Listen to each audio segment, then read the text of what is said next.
사람들은 살아가면서 뭐 시련, 또 고난, 또 그것들을 인한 어떤 실패를 경험하고 살아가죠. 시련과 고난과 실패 없이 살아가는 사람은 아마 세상에 없을 겁니다. 가끔 어떤 사람을 좀 보면서 정말 저 사람은 정말 어려움 없이 좀 평탄하게 살고 있구나라고 생각을 좀 하곤 하는데, 실제로 그 사람을 만나 이야기하다 보면 그렇지 않아요. 그 아무도 알지 못하는 시련과 고난과 또 실패가 그들의 그 삶 가운데서 있다는 것을 알게 됩니다. 사실은 그렇습니다. 이 세상에 살아가다 보면 모든 사람들이 다 시련이 있고 또 고난이 있고 또 그러한 실패를 경험하고 모든 사람들 살아가게 돼 있어요. 정말 중요한 것은 이것이 없는 것이 아니라 이런 삶을 통해서 사람들이 우리가 어떻게 만들어져 가느냐가 더 중요한 겁니다. 이 시련과 고난과 실패 속에 반응하는 사람들은 좀 다양한 것 같아요. 어떤 사람들은요, 이 실패를 경험하고 난 다음에 좌절하죠. 다시 일어날 힘을 완전하게 잃어버리고요. 좌절해 그 순간에 머무르면서 변화하지 않는 사람들이 좀 있어요. 완전히 낭망해 버리죠. 근데 또 다른 그룹은 그렇지 않아요. 어떤 사람들은요, 오히려 그것이 시련과 고난과 실패가 오히려 그것을 통해서 더 단단해지고 더 지혜로워집니다. 그래서 이 단단해지고 지혜로워진 그 마음과 생각을 가지고 다시 용기를 얻어서 새로운 시작을 하는 결단을 하게 되기도 해요. 이 단단해진 모습이요. 우리에게 질문을 던졌으면 좋겠어요. 우리도 그런 시련과 고난과 실패가 있지 않습니까? 그 상황 앞에 우리는 어떻게 만들어져 왔습니까? 이런 질문을 한번 우리 스스로 던져봤으면 좋겠어요. 어떻습니까? 우리가 좀 더 단단해졌습니까? 우리가 더 지혜로워졌습니까? 아니면 그 좌절의 그 상황에 머물면서 변화하지 않는 모습으로 그대로 남아 있습니까? 사실 이스라엘 공동체는, 우리가 알고 있는 이스라엘 공동체는요, 정말 철저하게 실패한 공동체였어요. 하나님의 진노로 그들이 정말 중요하게 생각했던 예루살렘이요, 그들이 정말 중심에 두었던 이 성전이 무너지는 실패를 눈으로 목도했던 사람들이었어요. 정말 철저하게 실패했던 그들의 삶이었다라는 겁니다. 그뿐만 아니라 그들이 포로로 잡혀갔어요. 포로의 삶이 쉬웠겠습니까? 고난의 삶을 그들은 살아갈 수밖에 없었습니다. 실패와 고난의 연속된 삶들을 그들이 살아갔는데요. 그런데요, 그들이 좌절하지 않았어요. 무너지지 않았어요. 머물지 않았습니다. 그들은 다시 일어서려고 결단을 하게 되었다라는 겁니다. 오히려 그들은 이런 시련과 고난과 실패를 통해서 오히려 더 단단해지고 오히려 더 지혜로워지고 오히려 하나님께 더 가까이 가는 영적 성장을 이루게 되었다라는 거예요. 그런 모습이 오늘 성경의 모습을 통해서 그대로 잘 드러나고 있어요. 어떻게 그들의 이 더 단단해지고 지혜로워진 모습이 어떻게 드러납니까? 오늘 본문을, 우리가 읽었던 본문을 다시 한번 볼게요. 14절의 말씀인데 이렇게 얘기를 하고 있지 않습니까?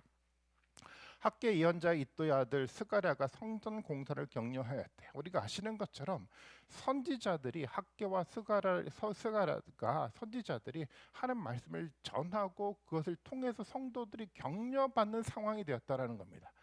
이게 정말 중요한 포인트예요.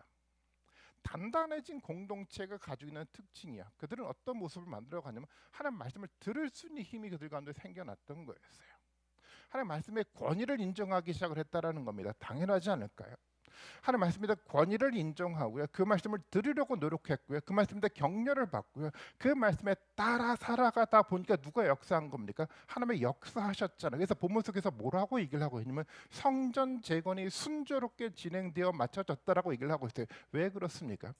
하나님 함께 하셔서, 왜 함께 하셨습니까?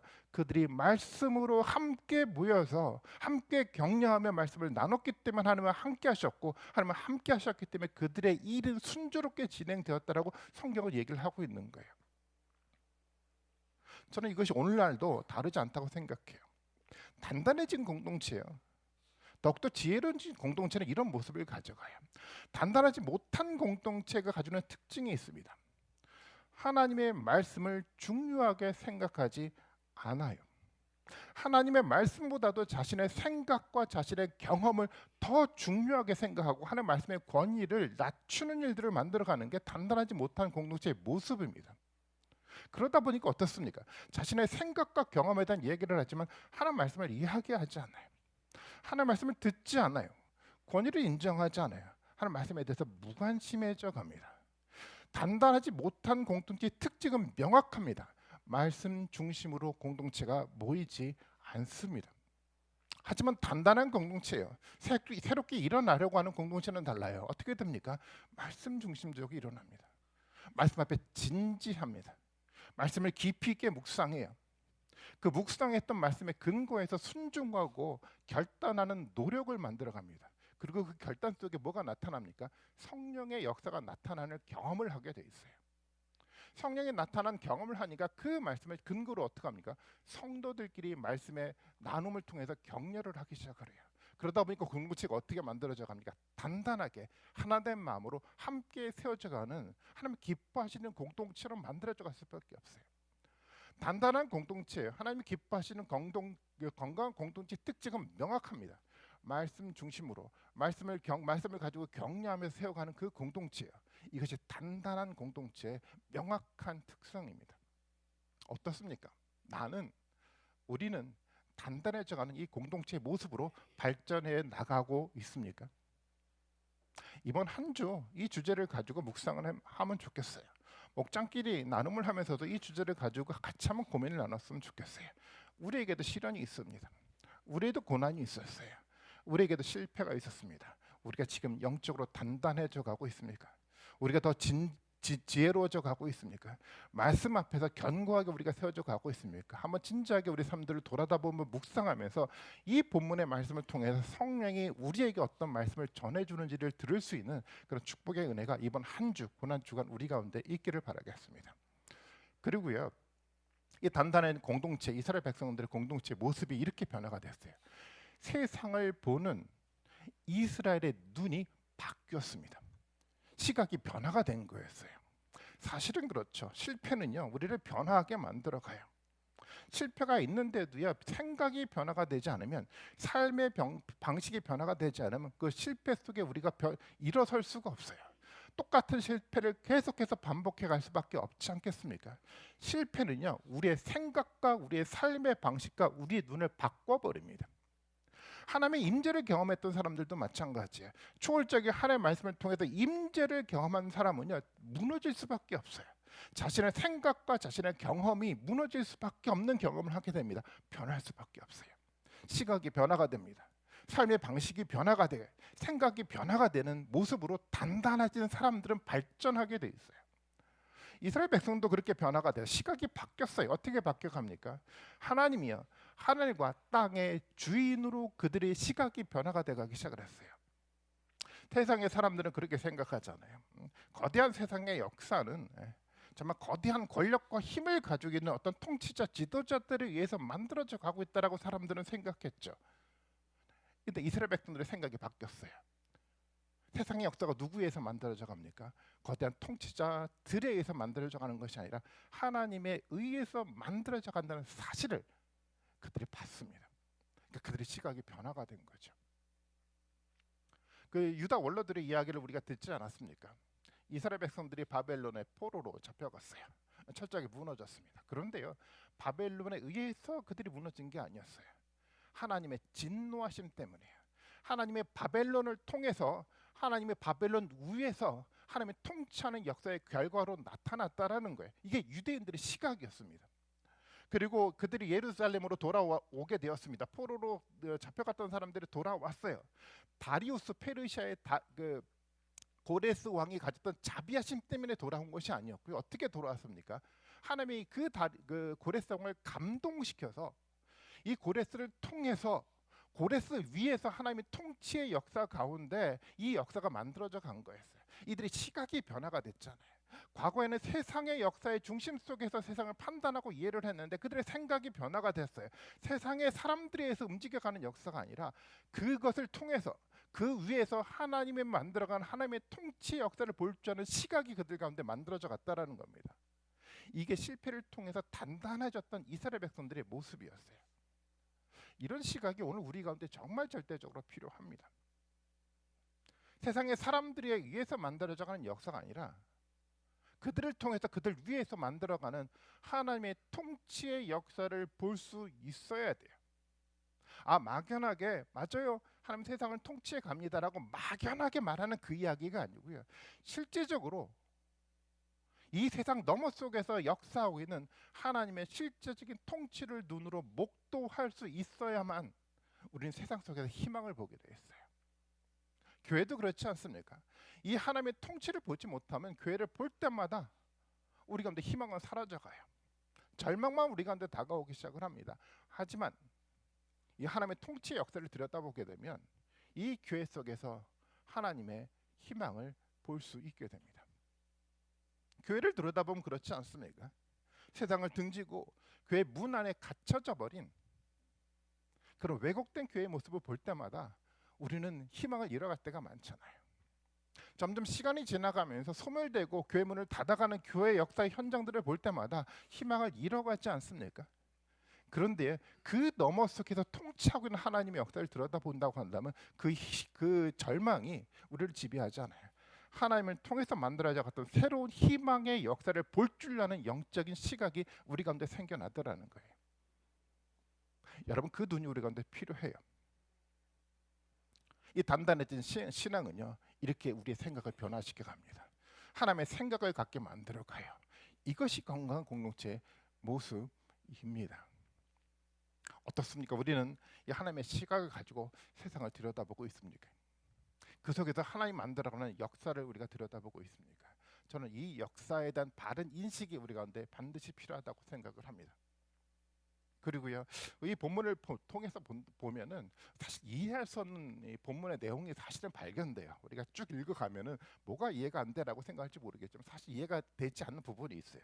14절 하반부의 말씀에 보면 이렇게 기록을 하고 있어요. 뭐라고 얘기를 하냐면 그들은 이스라엘의 하나님의 명과 페르시아 왕 고레스와 다리우스와 아닥사스다의 칙령을 따라서 성전 짓는 일을 끝낼 수 있었다라고 얘기를 해요. 여러분, 이상한 점이 발견되지 않습니까? 성경을 좀 많이 아는 사람은 여기서 이상한 부분이 발견될 거예요.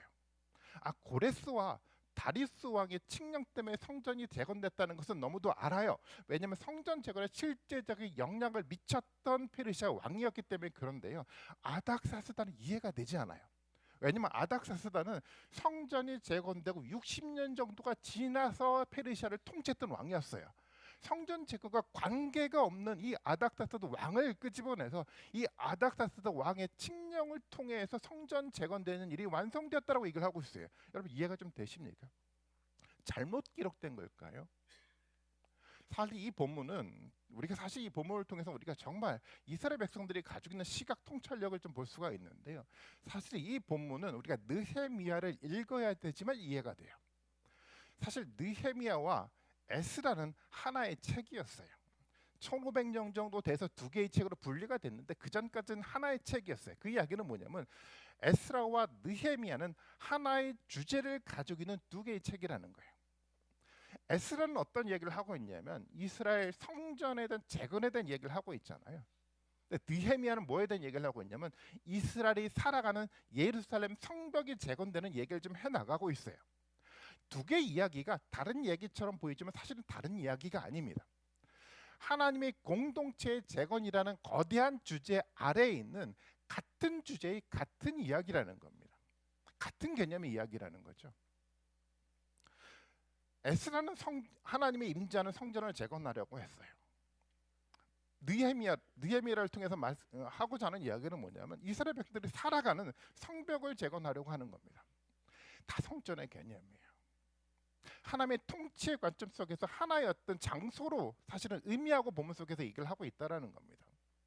성전이 하나님의 임재의 장소라고 한다면 하나님의 임재했던 성전의 이 재건의 그 모습을 통해서 이 하나님의 임재가 예루살렘으로 이스라엘 백성들이 살아가는 삶의 공간 가운데 확장되어 갈 때 진정한 의미에서 성전이 재건되는 거예요. 우리가 모여져 안에 있는 이 건물 안에만 하나님이 계시는 것이 아니라 건물 안에 계셨던 임재했던 바로 그 하나님이 세상의 각각의 영역 속에 사람들이 살아가는 삶의 영역 가운데 구체적으로 흘러넘쳐 확장되어 갈 때 성전이 완성되고 재건된다라고 성경은 얘기를 하고 있다는 거예요. 사실 이 통찰력과 이 시각은 우리에게 너무도 중요합니다. 성전은요, 교회라는 건물 안에 머물지 않아요. 교회라는 건물 안에서요, 흘러차고 넘쳐서요, 우리의 삶의 구체적인 영역까지 확장되어 가야 되는 겁니다. 성전은요, 우리가 하는 예배 공동체에 머무는 것이 아니라 세상 구석구석 가운데 하나님의 말씀의 통치가 확장되어 가면서 만들어져 갈 때 진짜 성전이 재건되는 겁니다. 공동체를 재건하고 성전 건축을 완성한다는 것은 건물을 멋지게 짓는다는 의미가 아니라 하늘의 통치가요, 하나님의 말씀이 우리 속에서 차고 넘쳐서 우리가 살아가는 삶의 영역이요, 세상의 영역까지 증거하면서 하나님의 통치 영역이 확장되고 만들어져 갈 때 성전이 재건되는 겁니다. 예배도 마찬가지죠. 오늘날도 예배도 마찬가지입니다. 예배는요, 주일에 이 예배를 통해서 시작됐지만 여기서 끝나지 않습니다. 일주일의 삶의 과정 가운데, 우리 삶의 영역 가운데 구체적으로 확장되고 만들어져 갈 때 그래야 참된 예배가 만들어져 가는 거예요. 우리 예배 너무 멋지게 드렸어요. 너무 멋진 모습으로 정말 은혜롭게 예배를 드렸어요. 그런데 그 예배가 우리 삶 가운데 어떤 영향도 미치지 않는다고 한다면 그것은 예배가 아닌 겁니다. 하나님의 영역은 그렇다라는 거예요. 이스라엘 백성들의 삶에 대한 관점이 그렇게 변화가기 시작을 했다는 겁니다. 저는 이 시각을 가지고 우리의 예배를, 우리 공동체를 세워갔으면 좋겠어요. 이제 절대 주일에 예배 끝나고 난 다음에 문을 떠나고 나면 말씀이 잊어버려지는 이 가치없는 신앙생활은 이제 우리가 중단해 나가야 됩니다. 우리가 말씀을 묵상하고 말씀을 들었다고 한다면 이 말씀을 붙들고 세상 가운데 성전을 확장시켜 나가고 하나님의 통치 영역을 확장시켜 나간 진정한 예배예요. 진정한 공동체를 세워가는 그 결단이 우리 가운데 있어 가야 되는 겁니다. 저는 그런 모습이 우리 가운데 있기를 바라겠습니다. 이스라엘 백성 공동체는요, 그렇게 단단해져 갔어요. 그렇게 지혜로워져 갔어요. 아무도 생각하지 못했던 이 지혜롭고 단단해진 모습이요, 무엇을 통해 만들어져 갔습니까? 그들의 시련과 그들의 고난과 그들의 실패를 통해서 만들어져 간 것이었어요. 우리에게도 그런 시련과 고난과 실패가 있지 않았습니까? 우리에게도 있었을 겁니다. 여러분, 그것이 우리를 안주하게 만들고 우리를 머물게 하는 것이 아니라 더욱더 단단해져서 말씀을 통해서 새로운 하나님에 대한 시각을 얻어가는 그런 놀라운 축복의 통로로 만드시는 여러분들이 되셨으면 좋겠어요. 이 본문의 말씀을 보면 또 이해가 되지 않는 부분이 22절 말씀이에요. 2절 22절 말씀 봐볼까? 이렇게 기록하고 있잖아요. 그들은 이랫동안 무교절을 즐겁게 지켰다. 주님께서 아시리아 왕의 마음을 돌이켜서 그들의 호의를 베풀어 하셨으므로 그들이 힘을 얻었고 그들은 이스라엘 하나님의 성전을 다시 지을 수 있었으므로 한없이 기뻤대요. 보니까 누구의 왕을 돌이켰다고 얘기를 하죠? 아시리아 왕을 돌이켜서 성전을 지었다라고 얘기를 하고 있어요. 여러분, 이게 이해가 됩니까? 성경의 역사를 아는 사람들은 이해가 되지 않아요. 왜냐하면 아시리아 왕은요, 유다 민족과 관계가 없어요. 아시리아 왕은 누구를 멸망시킨 그 왕이었습니까? 남쪽 유다가 아니라 북쪽 이스라엘을 멸망시킨 왕이었어요. 지금 에스라 이야기는 누구를 중심으로 만들어가는 역사 얘기냐? 북쪽 이스라엘이 아니라 남쪽 유다 중심으로 만들어가는 역사 이야기입니다. 근데 갑작스럽게 성경은 누구를 끄집어내냐면 아시리아 왕을 끄집어내고 있다라는 거예요. 근데 이 이야기를 통해서 우리는 성경 저자 이스라엘 백성들의 생각을 엿볼 수 있습니다. 그들은요, 지금 역사를 어떻게 이해를 하냐면 북쪽 이스라엘과 남쪽 유다를 두 개의 나라로 이해하는 것이 아니라 하나의 언약배에서 통합된 민족으로 이해하고 이 역사를 기록해 나가고 있다는 겁니다. 여러분, 이게 우리가 쉽게 이해가 될지 모르겠지만 쉽지가 않아요. 우리도 비슷한 역사적 상황 가운데 있잖아요. 남쪽과 북쪽으로 나눠져 가 있는데 어떻습니까? 이 두 개의 남쪽과 북쪽이 하나의 역사를 가진 하나의 민족이라는 의식이 우리 가운데 쉽게 만들어져 갑니까? 쉽지가 않아요. 이스라엘 백성도 마찬가지였어요. 두 개의 분리된 나라가요, 하나의 통합된 역사 인식이라 언약 공동체를 생각가지고 새롭게 역사를 만들어가는 그 기록을 본문 속에서 하고 있다라는 겁니다. 시각이 바뀌어가기 시작을 했잖아요.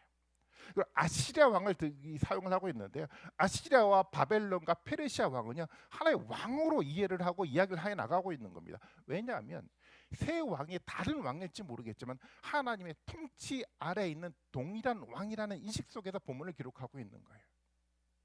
분명하게 이 본문 속에서 이스라엘 백성들의 생각과 이 성경 저자의 의도를 알 수가 있는데요, 그들은 역사 공동체를요, 통합된 언약 공동체 역사 의식으로 변화가기 시작을 했어요. 내가 아니라 우리 공동체예요. 그들의 역사 의식은요, 각 거대한 나라의 왕이 아니라 그들을 통치하고 그들을 넘어선 하나님의 위대한 역사의 관점 속에서 본문을 기록하고 있는 겁니다. 명확하지 않습니까? 그들의 생각은 바뀌었어요.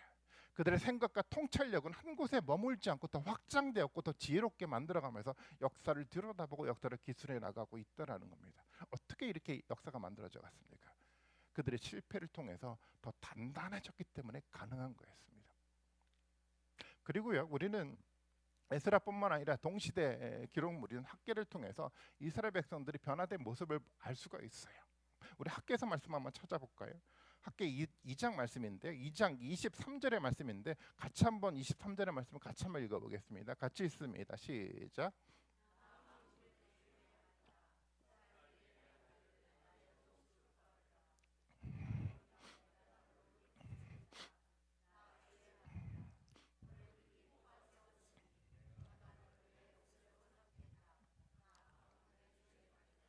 아멘.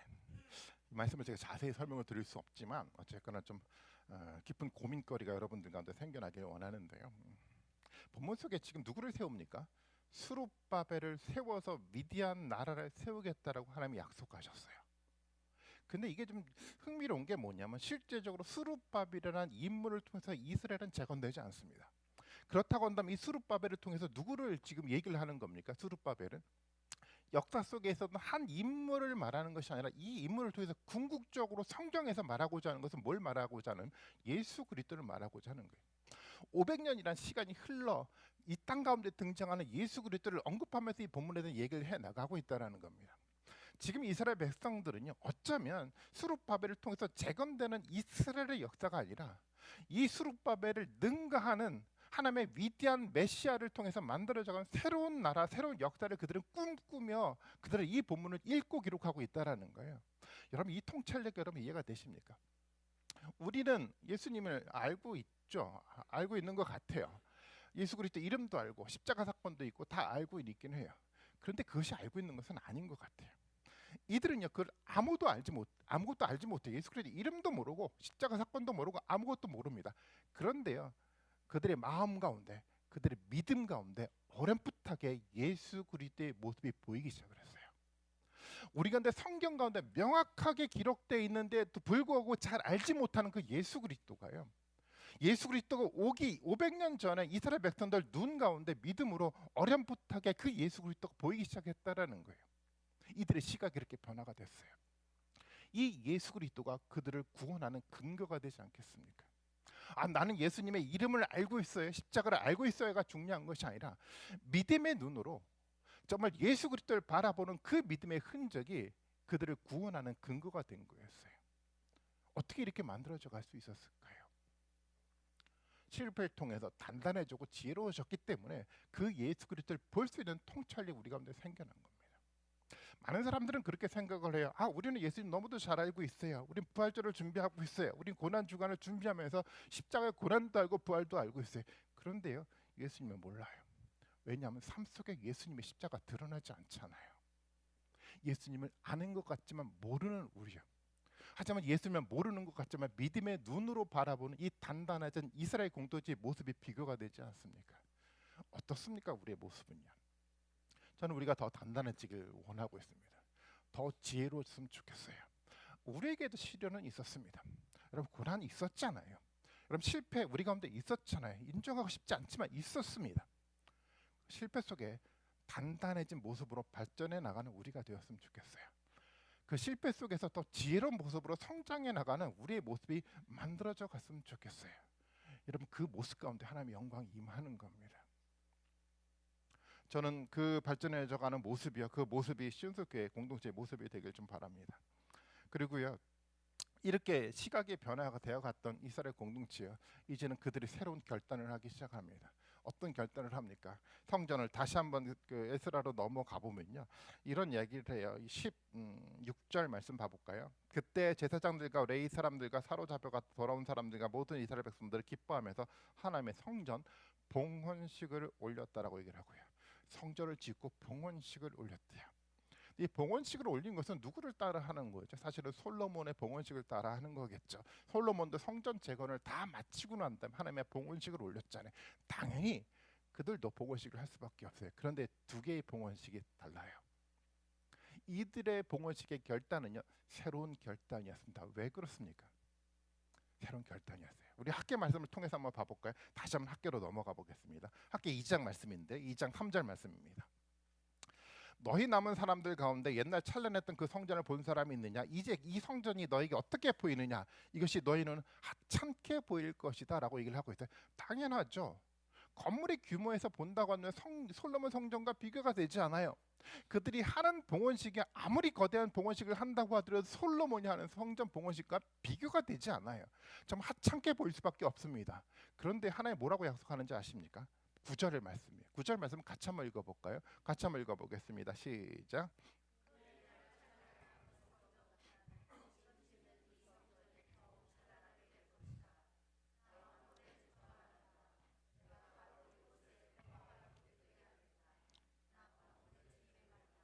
예, 본문 속에서 하나님 약속하고 있잖아요.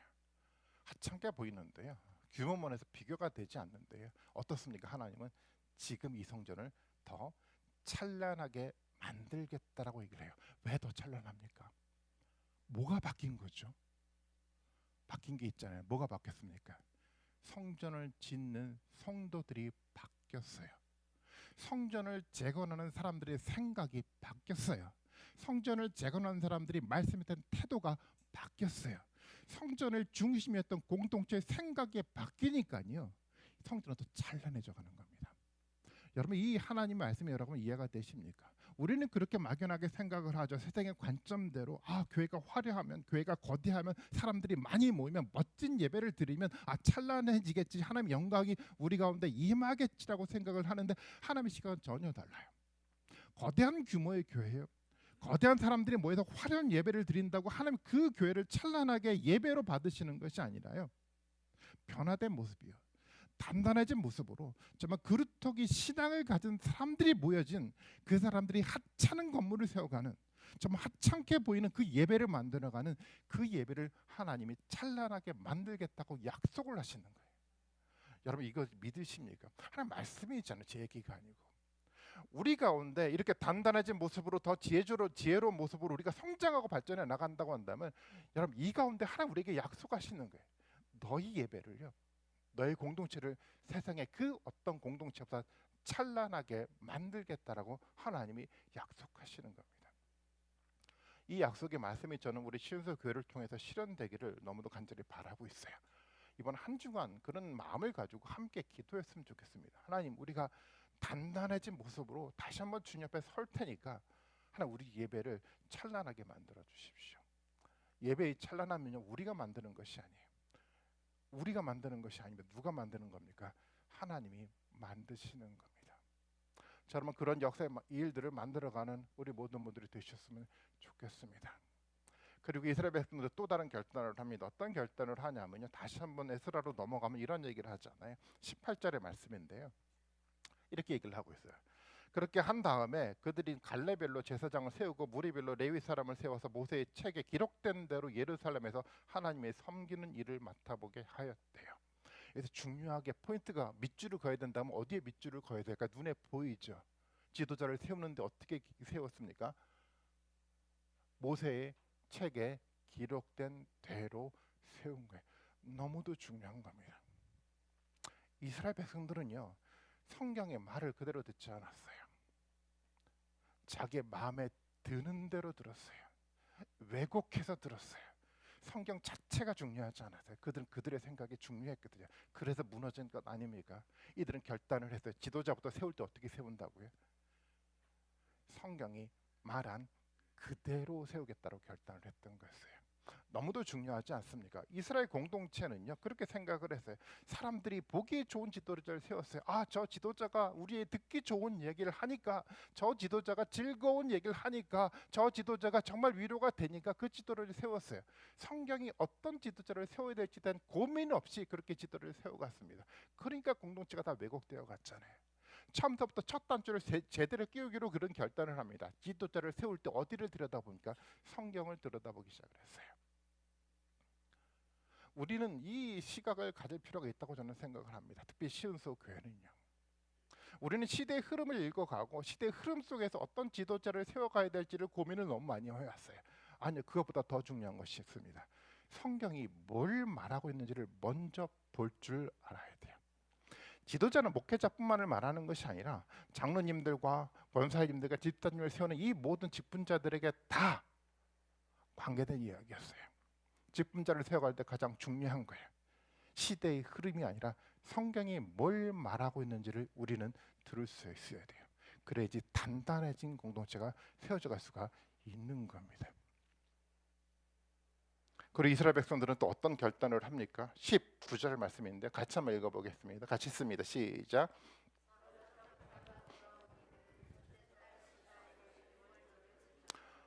그들 뭘 지켰습니까? 유월절이요. 아시는 것처럼 유월절은 이스라엘 절기 가운데 가장 중심이 되는 핵심이 되는 절기잖아요. 유월절 통해서 그들은 뭐를 기억합니까? 그들을 구원했던 어린 양의 피를 그들은 기억했어요. 그들의 삶의 중심이요. 새롭게 만들어가는 새로운 결단의 공동체요. 무엇이 중심이 되게 만들었습니까? 어린 양의 피이신 예수 그리스도가 중심이 되는 공동체를 세우고자 오직 예수 그리스도의 초점을 맞춰서 그들은 절기를 지킨 겁니다. 우리가 이번 한 주간 고난 주간으로 보내고 있지 않습니까? 우리 삶의 중심이 어디가 있어야 하겠습니까? 내 생각과 내 계획 앞에 수없이 혼돈했던 그 삶이 아니라 오직 초점을 어디요?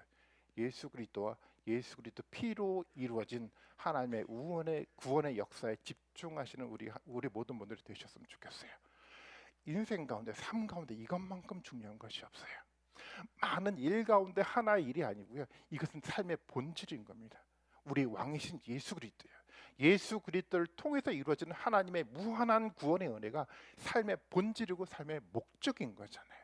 이것이 무너지면요, 그 어떤 것도 우리 가운데 의미가 생겨날 수가 없습니다.